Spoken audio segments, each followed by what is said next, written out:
大家好，我是胶东小王。今年夏天的时候维修了一台空调，打制冷吹出来就是热风。经过检查以后是四通阀坏了，拿锤子敲了半天也切换不过来。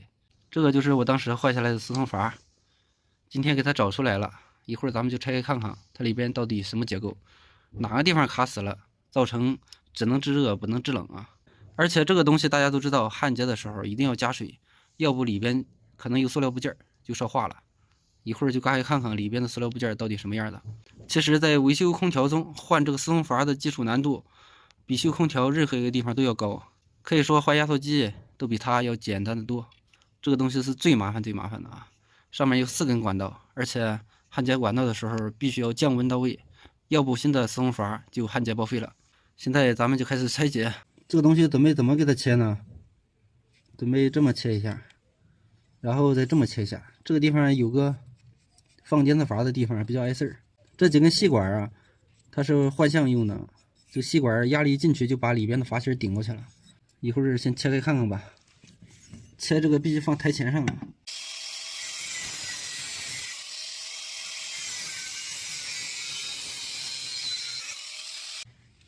这个原先在这个地方，打开以后，这个铜管直接到这儿了，往这个地方吹气儿，冷媒一喷。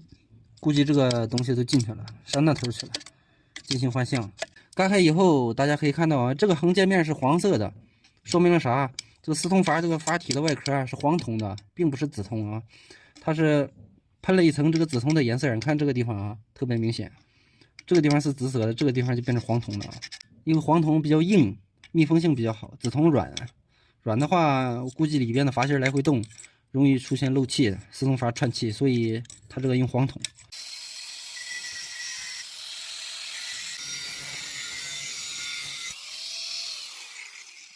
现在大家看这个东西了吗？就是里边的阀芯啊。现在给它拿出来了，中间这个是金属，但是边上这个是塑料啊。其实四通阀里边就是这个塑料怕高温呢，温度一高，这个塑料一变形，四通阀就坏了。看这里边了，塑料上还有一些细小的金属片，这金属片干啥用的不知道啊。其实这个四通阀里边我也是第一次嘎开看看什么东西啊。这个塑料肯定不耐高温了。100多度可能就化了。现在从这个缝隙看啊，里边还有塑料啊。塑料是为了起到密封的作用啊。现在就给它撬开了啊，大家自己也可以看到，这儿有个塑料，这儿有个塑料，这面还有个塑料啊。这个塑料和刚才拆下来的是对称的。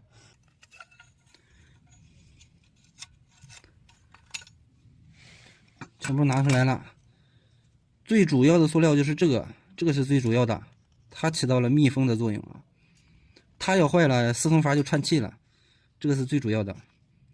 这个是两边的，类似于活塞，冷媒从这个地方产生压力以后一推，给它推回去了，然后那面冷媒再过来再给它推回去，通过电磁阀的线圈控制的啊。所以说这个塑料如果烤变形了，它肯定密封不住了，焊接的时候就怕这塑料变形。其实这个四通阀里边真没有什么太多东西啊，就这么一个塑料阀芯啊。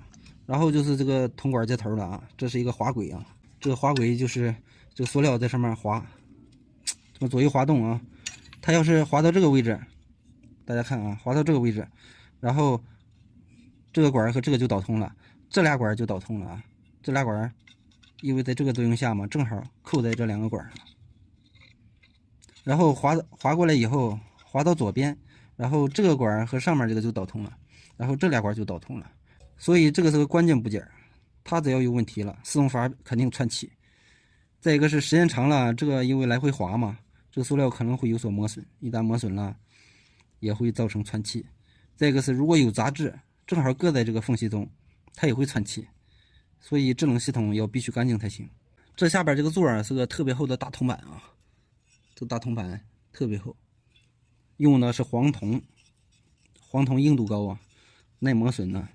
这个四通阀线圈说白了，它并不是直接控制里边这个滑轨动的啊，里边的滑轨只是受这个边上这个气管进行控制的。